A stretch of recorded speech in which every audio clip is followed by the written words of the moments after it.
Tá vendo aquela cacimba lá na beira do riacho? E riba da ribanceira, que fica bem por debaixo de um pé de tamarineira. Pois uma gota de moça, quase toda manhãzinha, foi assim aquela tuia na beira da cacimbinha pra tomar banho de cuia. Eu não sei por que razão que as águas desta nascente, as águas que ali se vê, tem um gostinho diferente das cacimbas de bebê. Quando eu olho a minha cara e a cara torna a espiar naquelas águas claras, pego logo a desejar. Desejo, pra que negar? Desejo ser um caçote com 2 olhos desse tamanho, pra ver aquele magote de moça tomando banho.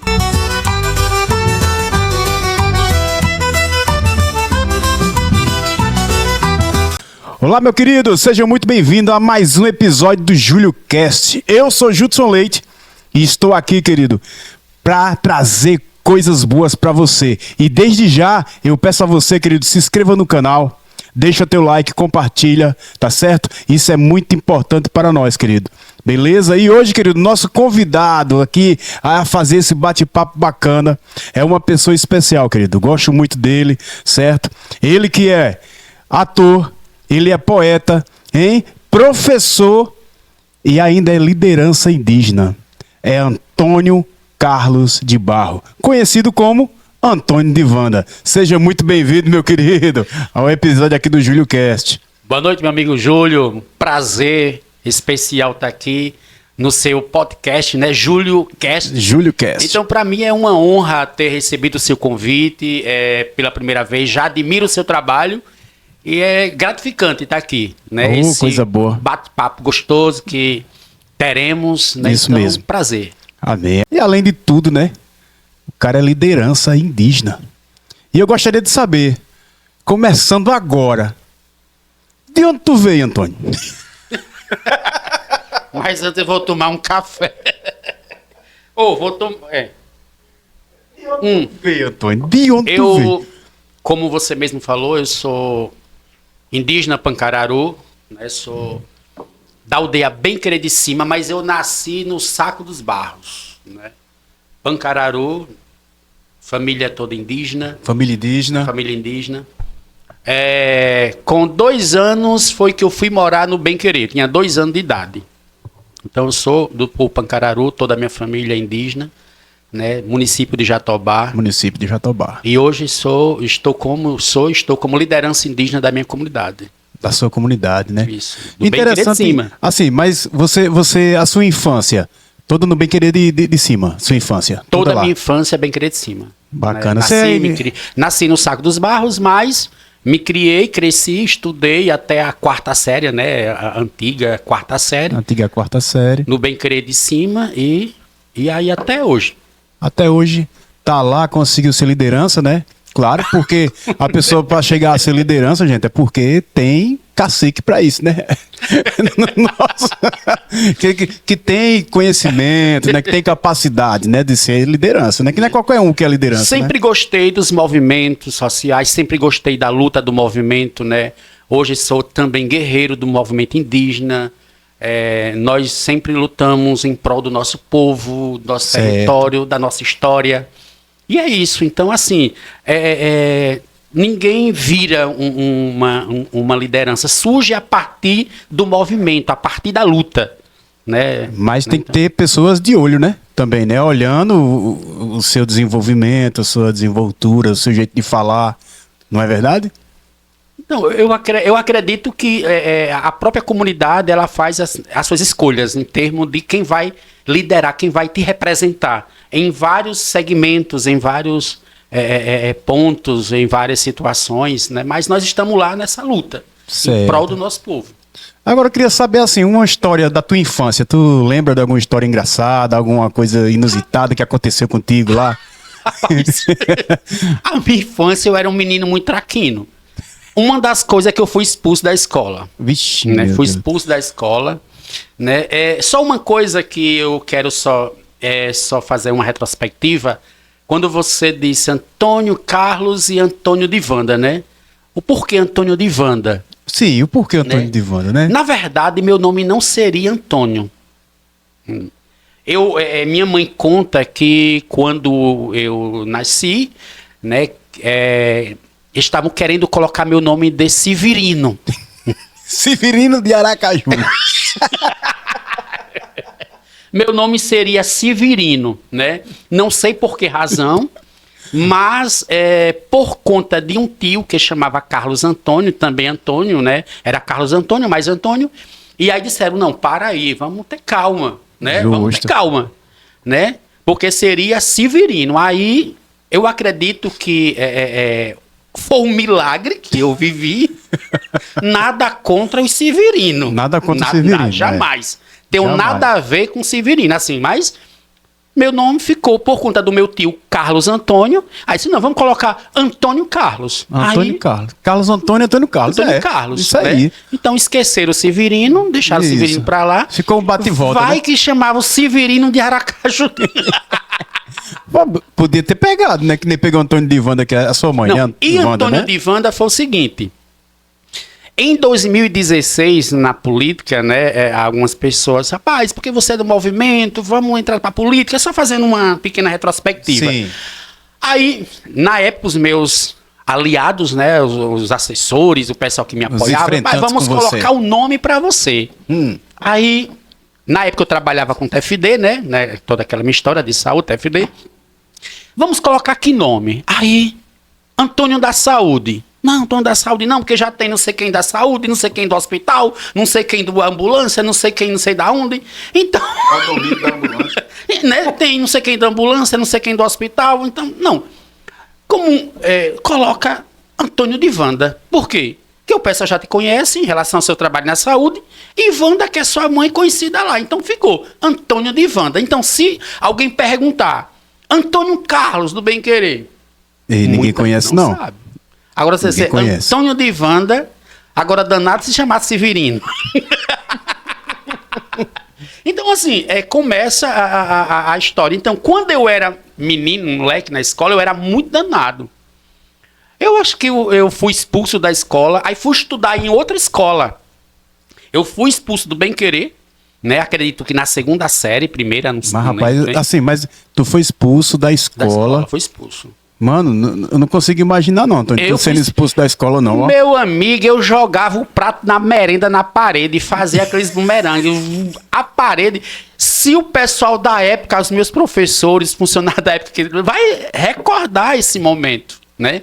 Mas, Vai rapaz. recordar, eu jogava o prato na parede, professor nenhum aguentava. Ei, professor, guarda aí o coração. Você que tá assistindo aí essa entrevista aí, guarda o coração. Ele mudou, graças a Deus. Agora é do bem. O homem é do bem, graças a Deus.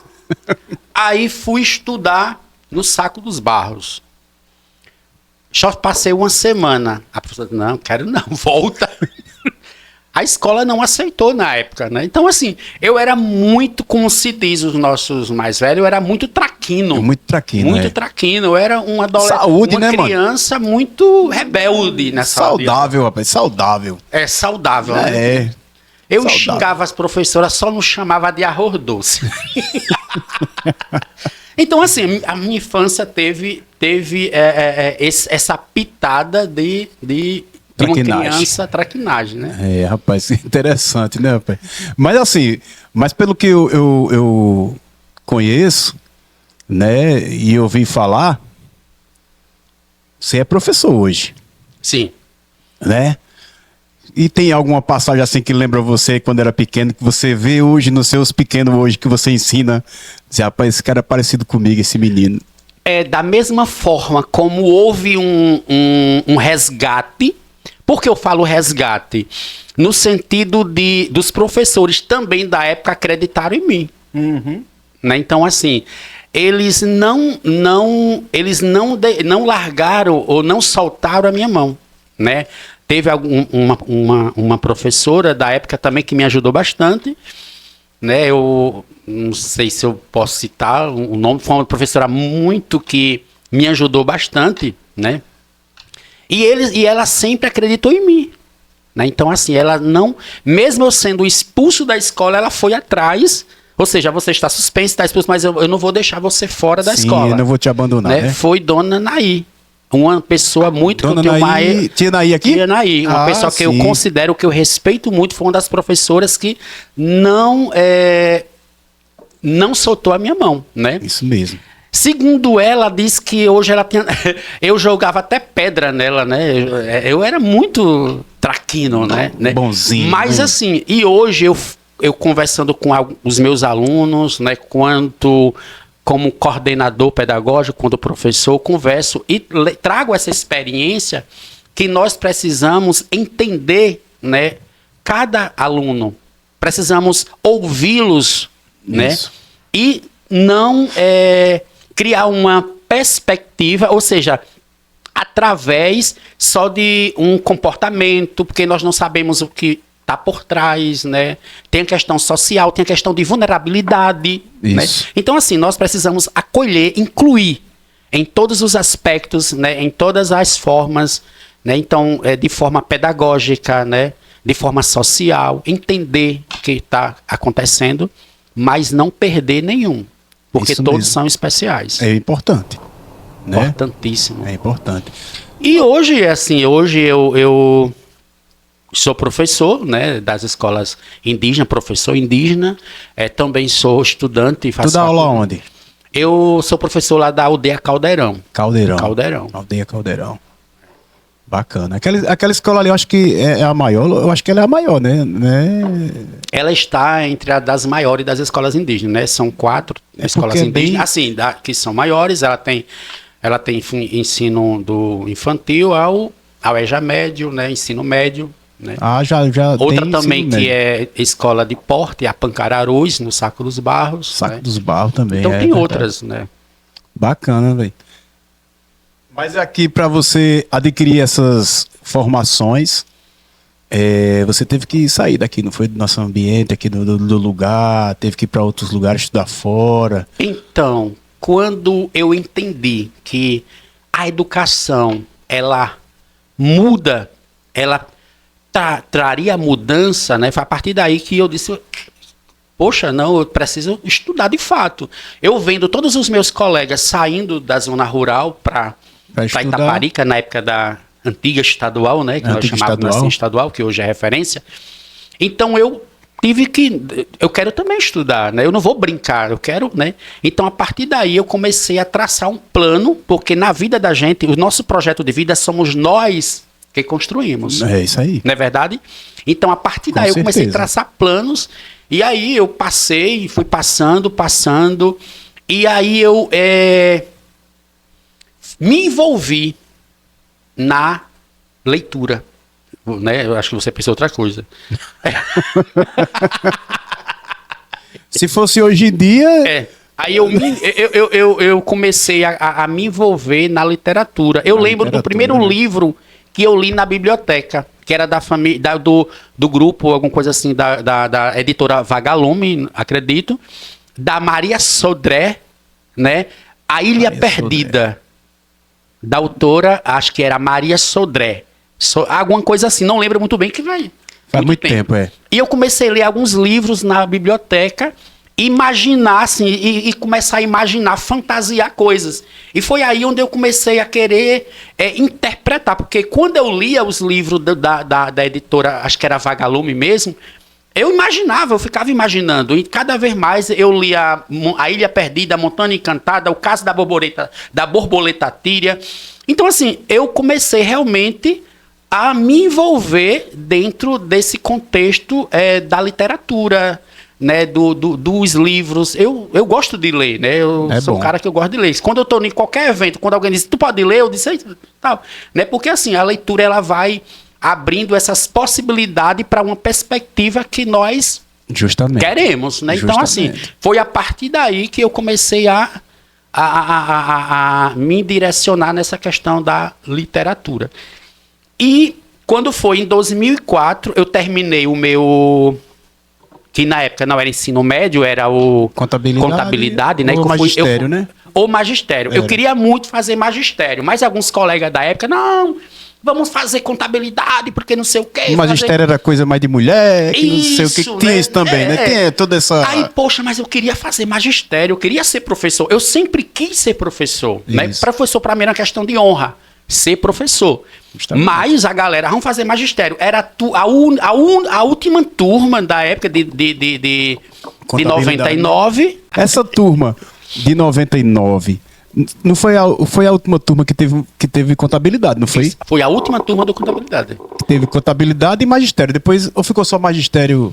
Não, eu acredito que ainda entrou um científico, não me lembro muito como era esse, mas entrou um científico, né? Lembra de um científico? Do científico, acho que ele não deu certo, acho que não decolou. Aí ficou o ensino médio, né? Não decolou, aí chegou o ensino médio. Né?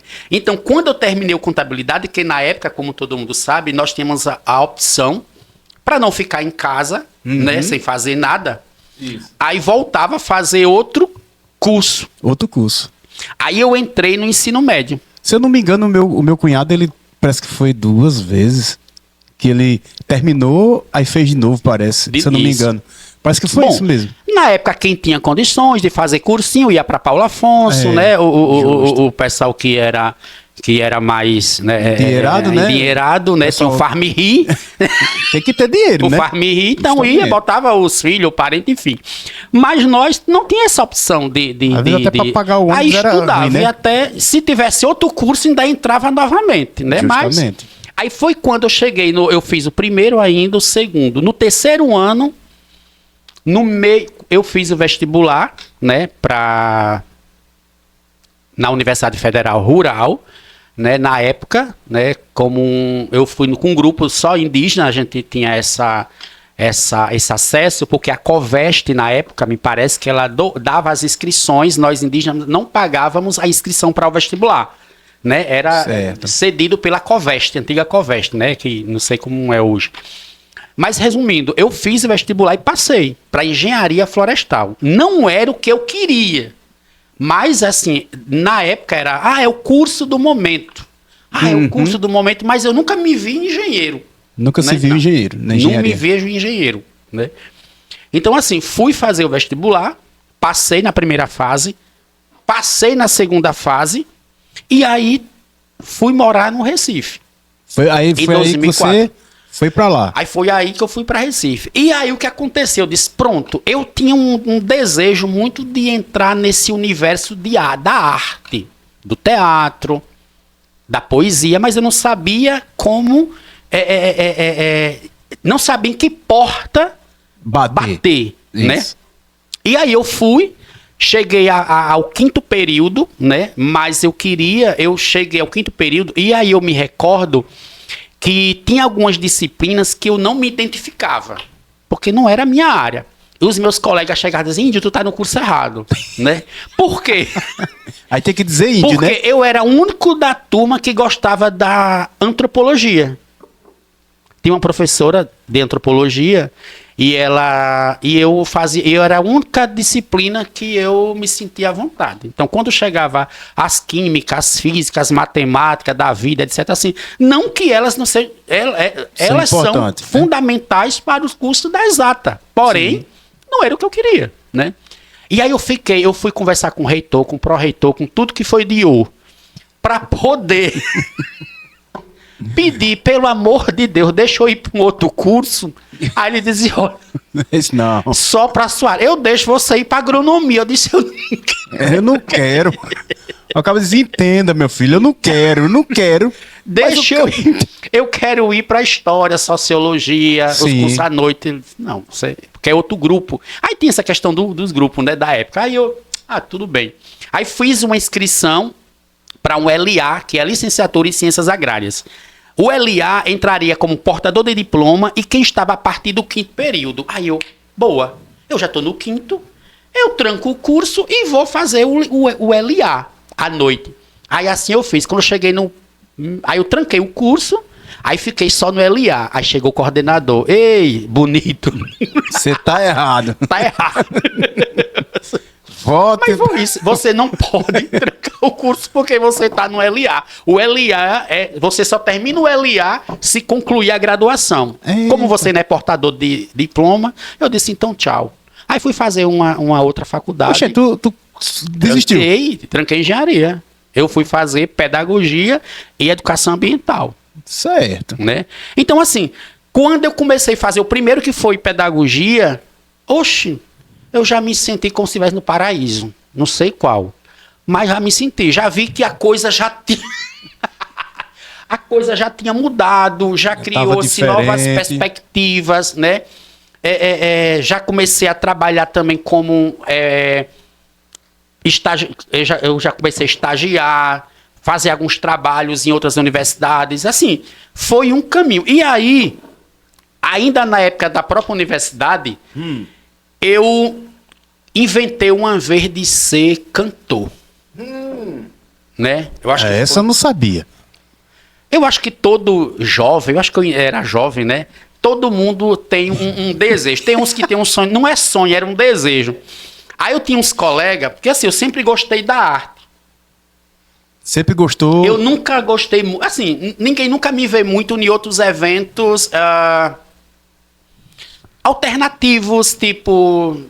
Claro que a gente vai, porque a gente mora, né, em uma sociedade, em um grupo, mas certo. Assim, eu sempre fui lá de ir para teatro, de cinema, apresentação cultural, sarau, essas que sempre gostei. Minha vida era envolvida nisso. É tipo uma programação sadia, no caso, né? Não que as outras não sejam sadia. Mas assim... Mas você tá entendendo o que eu quero dizer, eu sei. É uma questão de, vamos dizer assim, mais educada, né? Mas isso, mais sutil. Mais sutil, isso, mais leve, né? Mais leve, mais né? leve. Isso. E aí um colega me disse, ei, vamos cantar no programa Pedro Paulo na TV. Eu disse, Pedro Paulo na TV. Era um cara que tinha um programa de auditório, acho que nos anos isso no Recife. Acho que era mais ou menos 2006 para 2007, né? Tem um bocado de tempo. Tem. Aí eu disse, rapaz, eu só sei uma música. Eu só sei uma música, que é O Amor de Zezé de Camargo. Né? O cara do SBT News. Aí eu, rapaz, bora lá, vamos fazer o teste. Era numa emissora chamada TV Guararapes, que era afiliada da Bandeirantes, né? Que hoje TV ela é Guararapes. TV Clube da Rede Record, né? Eu gosto muito de pesquisar. Isso estava ainda na faculdade, né? Vamos fazer um teste. Aí tinha lá um cara, ainda lembro do nome do maestro Cristiano. Aí, vai cantar o quê? Eu disse, é O Amor de Zezé de Camargo e Luciano. Aí fiz o teste, assim, não, beleza, aguardem eu que... Eu tô imaginando essa cena. A produção vai ligar pra você. Aí, cara... Assim, mas no caso assim, marcou um ensaio pra você... Não, lá era o seguinte, você ia fazer um teste, se ele percebesse que você tinha algum perfil ou alguma... tinha como, né, Sim. tal, eles ligavam pra você, de fato, né, como ligaram pra mim. Aí... Lembro de acho que era uma quinta-feira, mais ou menos, né? O cara ligou de manhã, disse, você tem que estar aqui na TV de 10h30, porque o programa começa de 1h. E eu disse, agora que eu estudava à tarde, né? Estudava à tarde, eu disse, mas eu vou. Aí não disse nem o pessoal que morava comigo lá no pensionato. Fui, né? E quando eu cheguei lá, sabe quem estava lá, que era jurado? Olha, Amado Batista. Foi jurado, né? Amado Batista foi fazer um show lá no Recife e ele sempre, esses artistas são convidados para algumas emissoras, né? Que tem programas de auditório para se apresentar e tal, e falar um pouco do evento ou do show que eles, né, estão fazendo na cidade. Fazer o merchan, né? Menino, e eu fui, fiz o teste, cantei É o Amor de Zezé de Camargo e ganhei o primeiro dia. Mas, rapaz... Ganhei. O problema foi agora, quando eu pensei que seria o seguinte. A pessoa que ganhasse, né, no show de calouro, ia um outro dia, porque lá era o seguinte, ia no outra semana pra... Né, mas não, era uma sequência. Cantou hoje, você vai cantar com outra amanhã, até sexta-feira. Agora eu me ferrei. Aí... Mas qual era o problema? Eu não sabia mais outra música. Eu não sabia que música, eu só sabia É o Amor de Zezé de Camargo e Luciano. O cara vai cantar no show de calouros, ele não prepara o repertório, só tem uma música, velho. Uma música. Aí diz, continua o quê, pelo amor de Deus? Só cantei uma música. Aí quando foi no outro dia, aí eu dizendo um colega meu, e agora? Aí o cara, tu não sabe nenhuma música sertaneja, eu era mais assim, ligado a essas músicas sertaneja, né? Aí fui inventar de cantar Festa na Roça de Leandro e Leonardo. Festa na Roça é pra lá de bom. Eita, E eu não sabia mais o resto da música. Começou. Mas tava esperando a plateia lhe ajudar. Quer dizer assim, eu não sei lembro. a música, mas a letra toda, né? Mas quando o cara dá a deixa pro pessoal, o pessoal começa a cantar, Não. o cara vai... A plateia era um grupo de estudantes que tava lá, e o pessoal cantava, e eles vai, canta, eu não sabia mais. Assim, foi uma das coisas assim, meio inusitado que aconteceu, mas assim, eu guardo como uma lembrança Boa. de experiência, Oxe. tal, boa. Mas assim, fui cantar, ganhei uma vez e, né, não consegui a segunda, porque eu não sabia cantar outra música. Então, o cara que foi cantar num programa de auditório, de show de calor, e não sabia mais. Isso aí era pra ficar na história, viu? né? Mas está, né? Vai estar, né? Isso mesmo. Júlio Cast aí tá mostrando, né? O cara que vai cantar no auditório, ele só sabe uma música. Essa show de calouro, né? Eu vou fazer um show de calouros aqui e vou lhe convidar. Eu vou lhe convidar pra ver se você vem quando você vier cantar. Pra ver se você canta. Agora você sabe muita música agora. Não, assim, eu não sou muito de música. Meu negócio é poesia, Sim. é contos, né, literatura de cordel. Eu coleciono literatura de cordel, né? Eu gosto muito por exemplo, como começou a questão de recitar. Eu fui visitar a Casa da Cultura com umas colegas que moravam Isso lá no comigo, Recife. lá no Recife, né? E tinha um grupo no espaço que tem na Casa da Cultura, na parte externa, para saraus, para apresentação. Aí eu vi um grupo de uma galera lá, tal, recitando poesia. E aí as meninas estavam olhando as lojas, e eu disse, não vou não, eu vou ver a galera que eu gosto. É isso mesmo. Se tivesse provavelmente ali alguém cantando um funk ou uma outra música, eu não iria observar. Mas era o que eu Gostava? gostava Gosta, e gosto, né? E gosta, né? Aí tinha a turma lá recitando, não sei o quê, umas meninas, a galera, pá, pá, pá. Aí eu, eita, massa. Aí alguém disse, olha, tá aberto pra quem quiser recitar. Olha que bacana. Aí eu, poxa. Eu Aí quero. eu levantei o dedo assim, né? Ei, né? Agora eu sabia de outras, né? Não vou fazer igual a música, não. Agora aí você tava preparado, né? Aí né? sim. Só que então, até então eu ainda não fazia nada, né? De tipo, escrever. Eu Não sempre escrevia gostei nada. de ler livros, né? Eu sempre. Livros tem um de Zé da Luz, de Patativa, né? Eu sempre gostei de ler o livro de Patativa do Assaré, né? Que é O Espinho e a Fulô, já li esse livro, né? E aí o pessoal disse, pode declamar. Eu disse, aí eu declamei uma de Zé da Luz, chamada Cacimba, né? Um poeta, Zé da Luz, que tem a Cacimba. E aí o pessoal, eita, você é de onde? Eu disse, olha, eu sou estudante, sou da cidade de Jatobá, no sertão, do submédio São Francisco, né? Isso. Sou do povo Pancararu, sempre gostei de me identificar com minha identidade quanto povo, sou do povo Pancararu, sou indígena. Eita, que massa, você é poeta? Eu disse, não, eu gosto de poesia, né? Eu gosto de poesia, gosto de comer poesia, eu gosto de poesia. Aí eu quero fazer um convite para você. Aí eu, massa. Toda sexta a gente tem um encontro na casa, no Passárgada. Já ouviu falar do Passárgada? Não. A casa do poeta Manuel Bandeira. O Passárgada. Fica ali na Boa Vista. Manuel Bandeira. Manuel Bandeira. Né? Escritor Manuel Bandeira, né? Poeta Manuel Bandeira, escritor. E aí a gente começou a ter um encontro toda sexta-feira à tarde para escrever, criar, inventar poesia e declamar. Bacana. Então, assim, começou ali, eu inventar, o pessoal explicava, a gente inventava poesia, saía pra rua final de noite, eu chegava da faculdade e tal. E aí a gente começava a ir pro Marco Zero, Recife Antigo, declamar poesia, ir ao teatro, né? E assim começou a vida nessa questão da poesia, da literatura de cordel, de recitar. Eu gosto muito de recitar, né? Mas já que você gosta muito de recitar, tem algum aí na manga? Né? Na manga, Guardado, né? Guardado, né? Os mágicos, né? Tem alguma na manga pronta aí? pronto, eu vou recitar aqui de onde começou, né? Essa de Zé da Luz, que é a Cacimba, né? Que diz assim: tá vendo aquela cacimba lá na beira do riacho e riba da ribanceira, que fica bem por debaixo de um pé de tamarineira. Pois uma gota de moça, quase toda manhãzinha, foi massinha aquela tuia na beira da cacimbinha pra tomar tomar banho de cuia. Eu não sei por que razão que as águas desta nascente, as águas que ali se vê, tem um gostinho diferente das cacimbas de bebê. Quando eu olho a minha cara e a cara torna a espiar naquelas águas claras, pego logo a desejar. Desejo, pra que negar? Desejo ser um caçote com 2 olhos desse tamanho, pra ver aquele magote de moça tomando banho. Tu tá vendo aí? Esse é tua. Não, esse aí foi a primeira vez que eu recitei em público, né, uma poesia de Zé da Luz. Foi Zé lá da no Luz. Recife, na Casa da Cultura. Bacana, né? velho. Mas assim, o que é minha, né, que a gente sempre abre alguns eventos dentro do nosso povo ou em algum lugar, é Cana Brava, né? Que essa é autoria Isso. sua. Que Você é assim. que fez, você criou.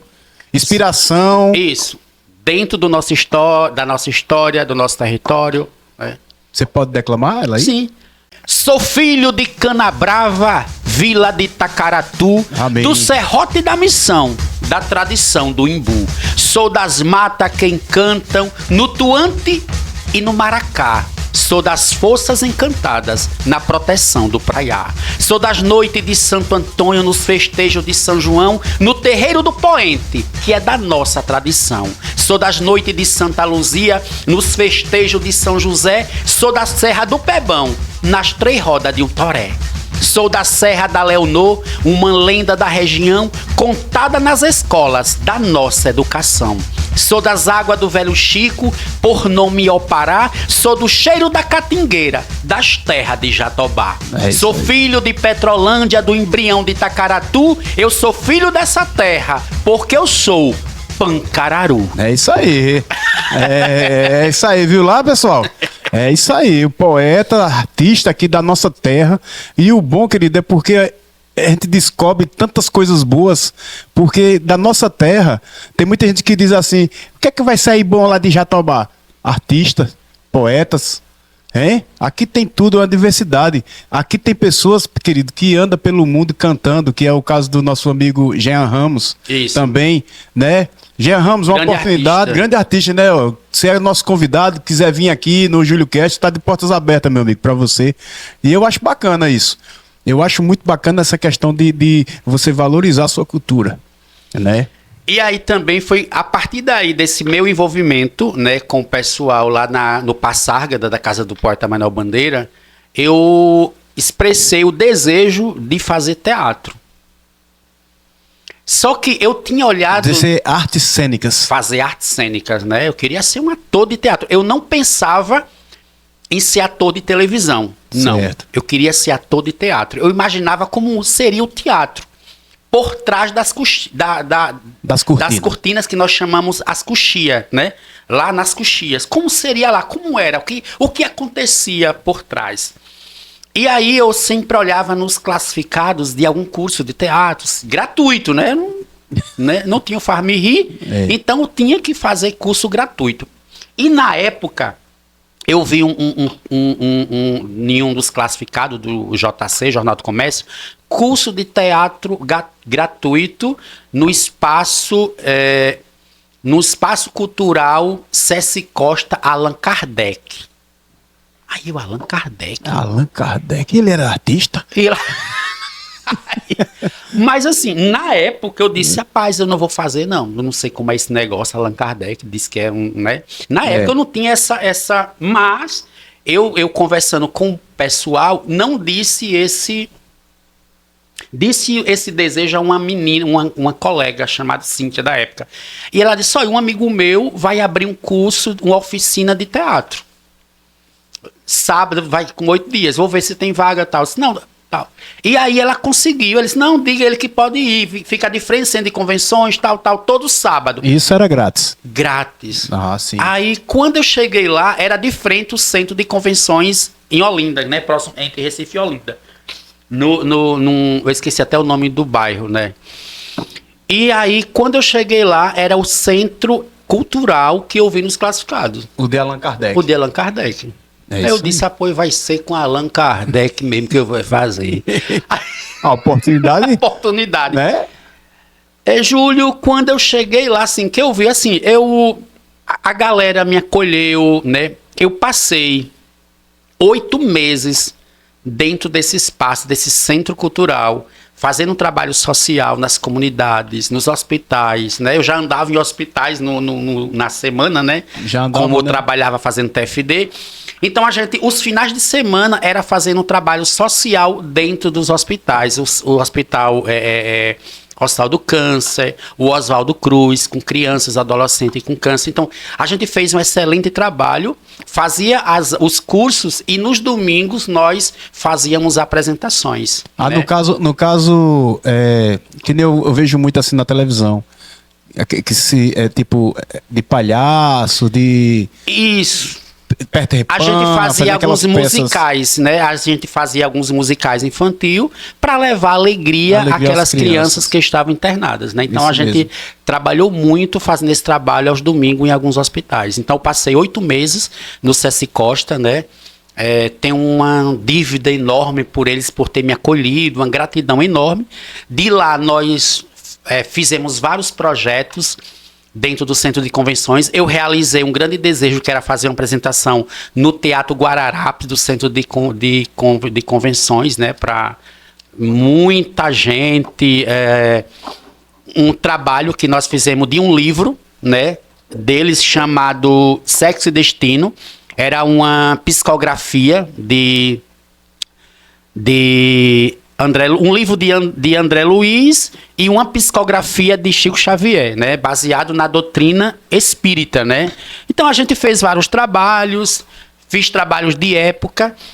Também a gente fez outras peças teatrais, né? Dentro do próprio teatro lá no Recife. E eu tive que dar tchau porque eu desisti de um projeto, né? De um projeto, na época já era em 2014, um projeto também, uma peça chamada, acho que era Karamazov e tal, uma peça russa, porque eu tive que voltar para o interior. Em 2016, não, foi 2015, em 2016 já voltava para casa, né, de volta para o meu aconchego.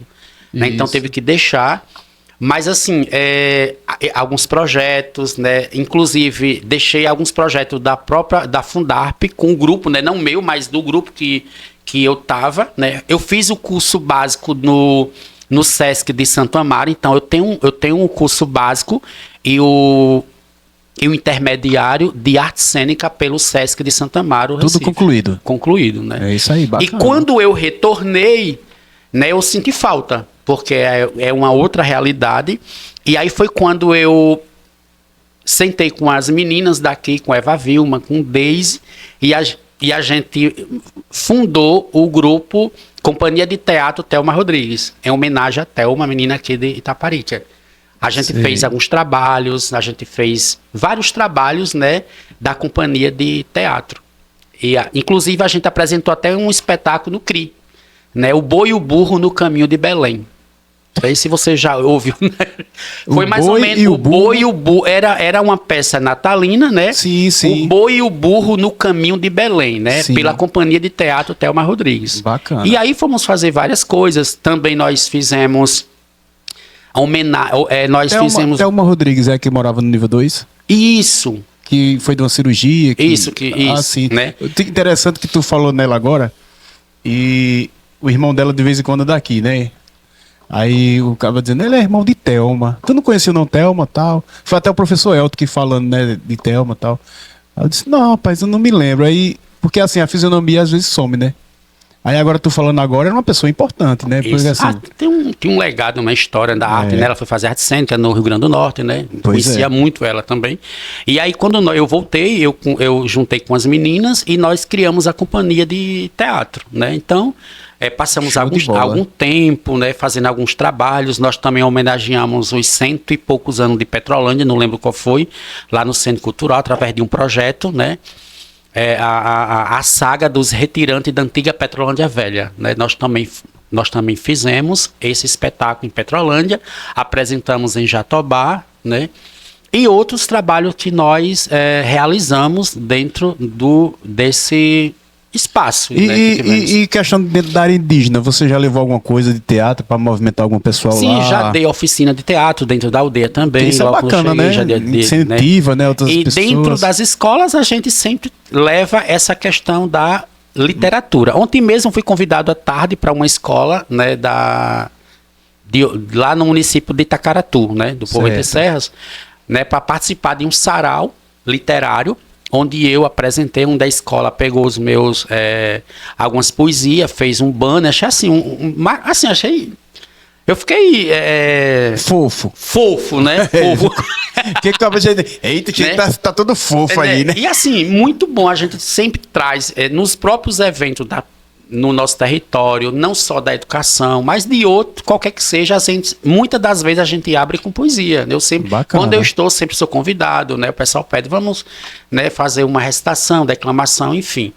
Sempre nessa linha, né, para essa perspectiva do nosso contexto. É isso aí. Então, agora, interessante que eu fiz o convite a Antônio, né, por ele ser da área indígena, né, eu pensei que ele ia vir de cocar, ia vir com as pinturas indígenas. Eu queria saber de você, Antônio, a questão de espiritualidade, a questão de, como é que eu posso dizer, de uma coisa que é guardada, de uma coisa que é secreta.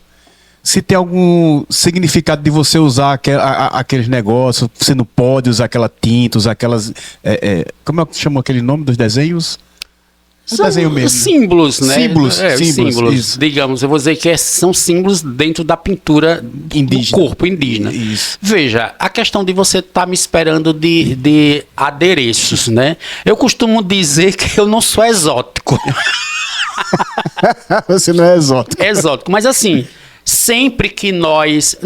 exótico no sentido assim, porque muitas das pessoas, não o seu caso, né? Mas muitas das vezes as pessoas olham para nós indígenas como algo exótico, né? Ou algo de alguma ornamentação. Aquele é indígena porque ele está com cocá. Os cocares ou cocar são utilizados por nós em vários momentos, né? No momento de luta, em um momento de várias apresentações, geralmente mais no momento de luta ou dentro dos nossos movimentos internos, né? Então, assim, eu disse, não, ele me convidou para ir para o programa dele, né? Para o programa dele, eu acho que eu vou de terno e gravata, né? Ia estar suando aqui. Mas é isso, mas assim... Não necessariamente a gente vai ter que usar. Então, o que nos identifica quanto indígena não é o estereótipo. Porque se você olhar para mim, meu cabelo não é liso, né? Eu vou usar até uma prótese para tirar essa calvície, né? Meu olho não é puxado, meu cabelo não é liso, mas eu sou indígena. A minha vivência, a minha identidade, o meu pertencimento é o que eu sou. Eu sou indígena. E também que de lugares diferentes muda as pessoas, Cada etnia tem sua particularidade, sua organização e sua especificidade cultural. Olha, isso. Né? Uma palavra bem bonita, né? Sua especificidade cultural. E aí o que acontece? Na questão pintar o corpo, nós temos a nossa pintura, né, corporal, mas ela é uma coisa muito interna, é nossa, né? Então, cada símbolo é nosso, é uma coisa interna que pende só para nós, né? Certo. Então, assim, cada povo tem sua particularidade. Por exemplo, eu poderia amanhã, eita, vamos dançar o maracatu, afoxé, caboquinho, samba, coco, ciranda, e eu queria que você viesse pintado. Não vou pintado com a tinta da nossa ancestralidade, não. Eu posso pintar com outra coisa, posso pintar com tinta guache, porque eu vou fazer uma apresentação cultural, né? E a nosso movimento, ele é ancestral, é uma manifestação, como é que eu posso dizer? É uma manifestação ancestral mesmo, dos nossos antepassados, né? A nossa cultura, ela não é popular. Isso. Ela não é popular como eu citei, né? Essas coisas, maracatu, afoxé, essa coisa, né? Ela é tradicional. Então, quando se trata de tradição, é uma coisa interna. Entendeu? Então, assim, cada símbolo tem um significado para nós, povo, né? Mais uma coisa que pende para nós. Então, assim, jamais eu, quanto povo pancararu, quanto indígena, eu vou dizer, a minha tinta isso é isso. Não vou, porque é uma coisa nossa. Isso. É uma parte particularidade nossa, nem por decreto. Mas assim, essa tinta é tirada da terra, é tirada do natural. Todo material hoje que nós temos, é por isso que nós, quanto povos indígenas, nós defendemos a natureza, nós respeitamos. Tem uma coisa que nós costumamos falar assim: todo índio tem ciência. Eu vou usar indígena. Todo indígena tem ciência. Por que será? Né? Então, todo indígena tem ciência. Então, assim, os recursos naturais do nosso bioma da Caatinga, eles são fundamentais, né?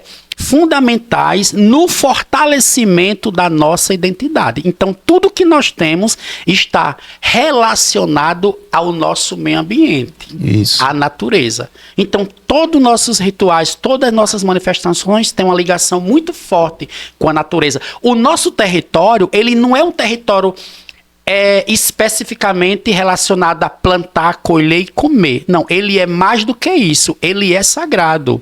Ele é sagrado. Então não é só, eu tenho uma roça, eu tenho um pedaço de terra, vou desmatar para plantar, não.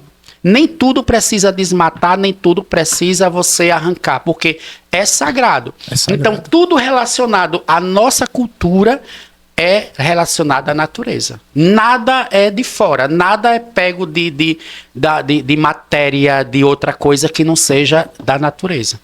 E por onde você anda assim, Antônio? Principalmente quando você estava no estudo lá, você sentiu algum tipo de rejeição só porque você é indígena? Assim, quando você falou que era indígena, alguém já teve tipo, algum tipo de preconceito? Porque às vezes acontece, né? De você ir em algum canto. Eita, tem esse tipo de gente, né? Ainda no mundo. Olha, tem todo tipo de gente, toda mazela de pessoa, Pois toda é. alma cebosa. A gente sofre, ou seja, nós sofremos todos os dias nós resistimos. Só o fato de você dizer, você é um sentido figurado, né? Você diz assim, aqueles índios ali que moram ali, é assim, assim, assado, já é um preconceito. Esses índios saem, em vez de estarem no mato, vêm para a cidade. Já é um preconceito. Já é um preconceito. Além do racismo estrutural, pelo fato de você ser indígena, você também sofre esse racismo estrutural, só pelo fato de ser indígena. Eu lembro de uma certa feita que eu estava no hospital Getúlio Vargas, o Barão de Lucena, e uma senhora muito elegante, uma senhora branca, né? Ela disse que detestava a indígena. Ela comparou o indígena como um colchão velho. Meu Deus. Né?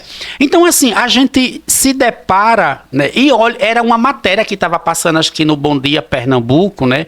A gente chegava muito cedo nos hospitais e passou uma matéria, alguma coisa relacionada a território indígena. E essa senhora disse isso, então. Mas, assim, eu particularmente, eu nunca... eu já sofri, sim, em algumas situações dentro da própria universidade, no sentido que, na época, não existia questão de cota, mas muita gente atribuiu a minha entrada na universidade por ser indígena.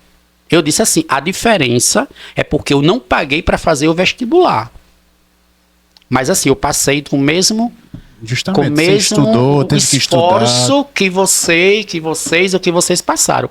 Mas nós sofremos sim, mas todos os dias nós resistimos, né, esse racismo, esse preconceito, né, essa invasão, essa usurpação. Todos os dias estamos resistindo e lutando contra isso. Né? Não só eu, como os demais parentes e colegas que adentram a universidade, mas é resistir, lutar, né? E não negar a nossa identidade, a nossa história, porque nós somos história e nós fazemos a história. Olhando para trás, vivendo hoje, lutando para amanhã nós construirmos algo e defendermos o nosso território. Isso mesmo, interessante que não sei só porque ser indígena, né? Mas o negro, o indígena, né? Se você não tiver... às vezes acontece até no nível da sociedade, né? Se você não tiver naquele nível, você já também já sofre preconceito das coisas. E o interessante, gente, é que você tem que olhar o outro como ser humano. Muita gente fala... Pronto, eu vou dizer uma coisa, a questão da homossexualidade. Muita gente bota como cristão que o cristão é contra isso, que o cristão é contra aquilo. Você sabe o que eu estou falando. Mas eu quero dizer a você, filhinho, que primeiramente você tem que olhar o ser humano. Né? É o ser humano. O próprio Deus disse o quê? O próprio Jesus disse que Deus, ele abomina o pecado, mas ele ama o ser humano. Né? Ou seja, independente de cor, de raça, do seu nível social, da sua escolha sexual, o amor ele tem que prevalecer. Eu acho que isso é uma falta de respeito. A gente vê muitas coisas passando, principalmente agora com o TikTok, rede social, essas coisas, a gente vê pessoas sofrendo violência, sofrendo abusos, porque não são na mente deles iguais, né? E perante Deus todo mundo é igual. Eu penso que quando as pessoas elas pararem de deixar de serem religiosas, Sim. né? E focar no amor, e focar no próximo, no trabalho social, eu acredito que as coisas podem começar a mudar. Porque assim, eu acho que a religiosidade hoje, independente do seu credo, independente de que segmento você esteja, né, quando você deixar de ser religioso e passar a ser cristão, porque o cristão, ele de fato ele sabe amar, ele sabe defender e cuidar. Isso. Né, porque a religiosidade ela mata, ela fere, ela dói, ela destrói. Né? E ela não conquista, ela afasta. Isso mesmo. Então, o que está acontecendo na maioria das pessoas hoje, a gente está vivendo um monopólio hoje muito grande, o país dividido, como se fosse a linha do Equador. Isso. Né? O país hoje está dividido como se fosse a linha do Equador, uma linha imaginária que nós temos. Então, o país hoje está dividido. Então, cada um quer ser melhor que o outro. Os grupos que hoje, não estou falando no individual, mas nos grupos que hoje o país tornou-se uma divisão. Então, não está dizendo mais, se você, por exemplo, se você tem uma ideologia política de um cunho de esquerda, não estou falando de política, de um cunho de esquerda, você não é de Deus. É verdade. Você não é de Deus, porque de Deus é só o cunho de direita, aí é de Deus. Mas quando nós lembramos de Jesus, né, quando nós vemos que o nosso Cristo, que Jesus, ele acolhia os menos favorecidos, ele não entrava, né, nos templos onde estavam os caras que queriam muito dinheiro, não é verdade? Justamente. Né, que vendia no templo. Então, assim, ele era o quê? Direita ou esquerda? Não quero falar dessa linha política.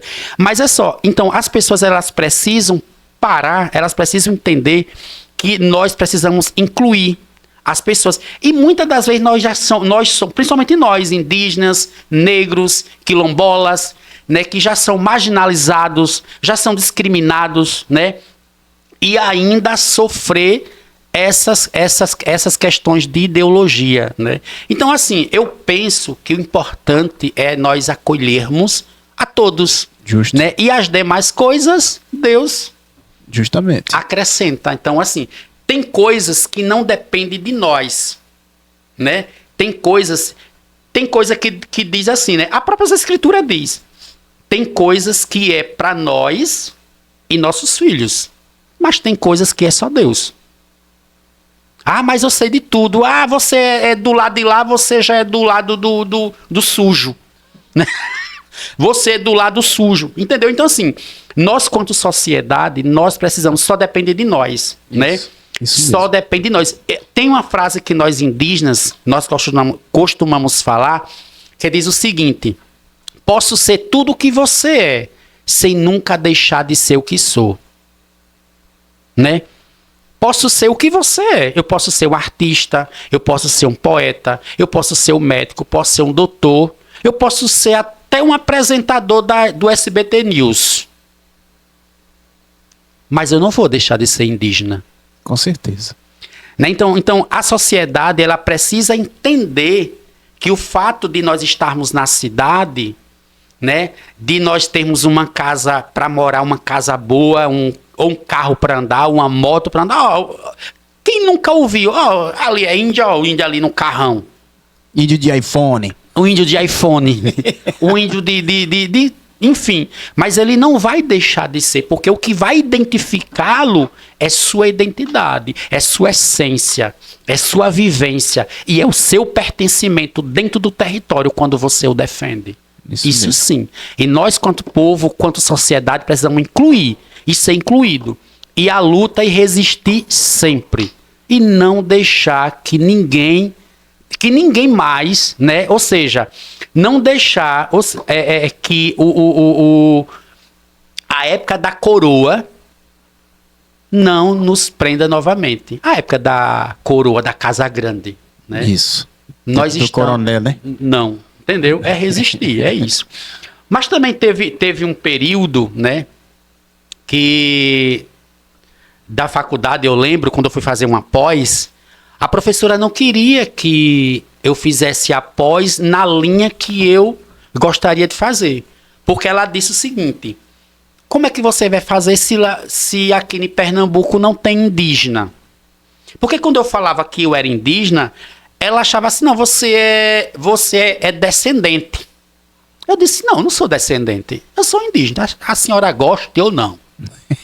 Eu sou indígena, e eu vou mostrar que eu vou fazer o meu artigo, que eu tenho um artigo publicado, né? Eu vou fazer o meu artigo dentro da linha de pensamento do que eu penso, do que eu acho. E eu queria fazer sobre os recursos do bioma da Caatinga no fortalecimento da tradição Pancararu. E ela disse: não, porque não tem material, e porque você é descendente, porque tá ali, porque vira. E eu... querendo lhe cortar, de todo jeito. E aí eu fiz a busca, né? Eu fiz a pesquisa, né? Eu fiz o diagnóstico do que eu gostaria de fazer, que era e apresentação e uns registros dos nossos rituais, que é aberto no caso, né?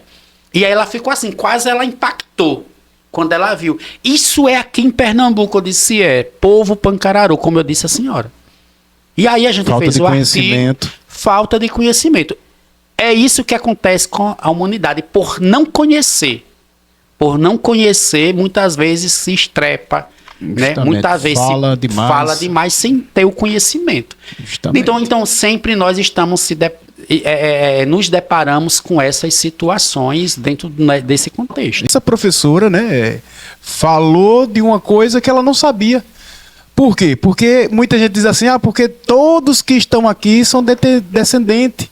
Porque no tempo de Pedro Álvares, que ele veio para cá, né? Que ele disse que descobriu. Não, ele não descobriu. Aquele corrupto, ele não descobriu. Ele invadiu o Brasil, né? Na verdade. Porque assim, o colonialismo, né? Ele traz, inclusive, para as escolas não indígenas, hoje ainda...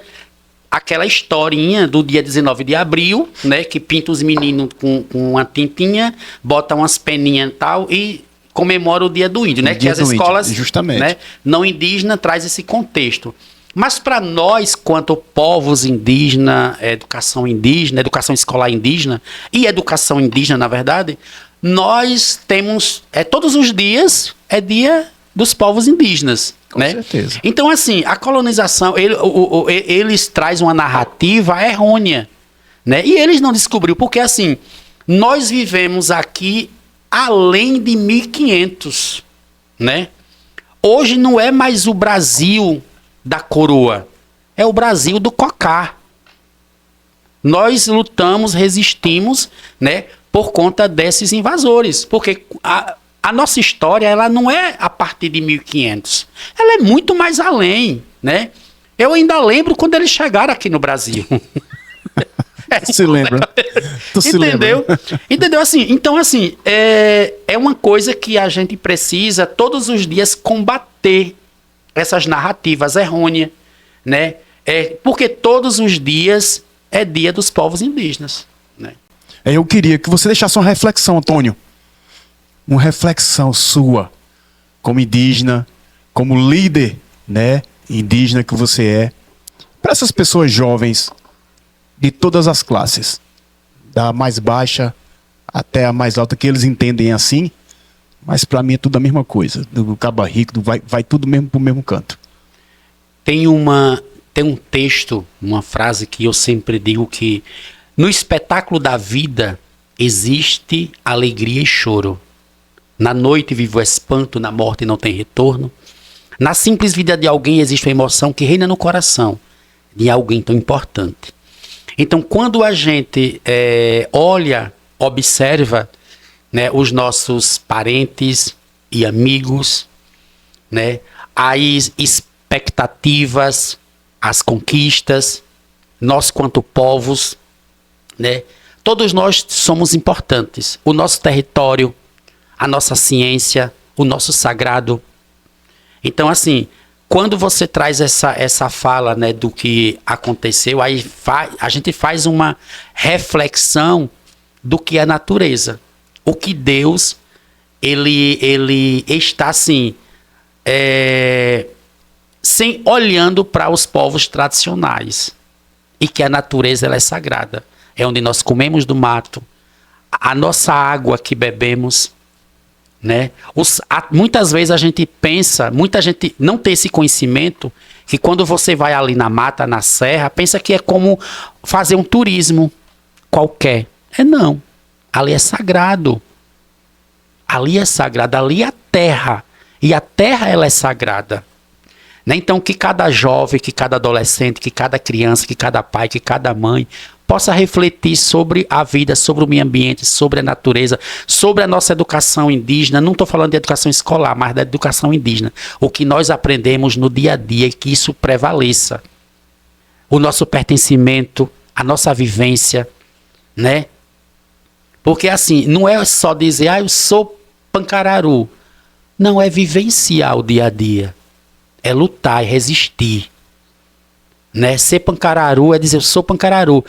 Aquela frase que de Voyer, alguma coisa assim, que diz assim, que é muito conhecida, Voltaire, que diz assim, posso não concordar com nenhuma palavra que você disser, mas eu vou defender até a morte o direito de dizê-la.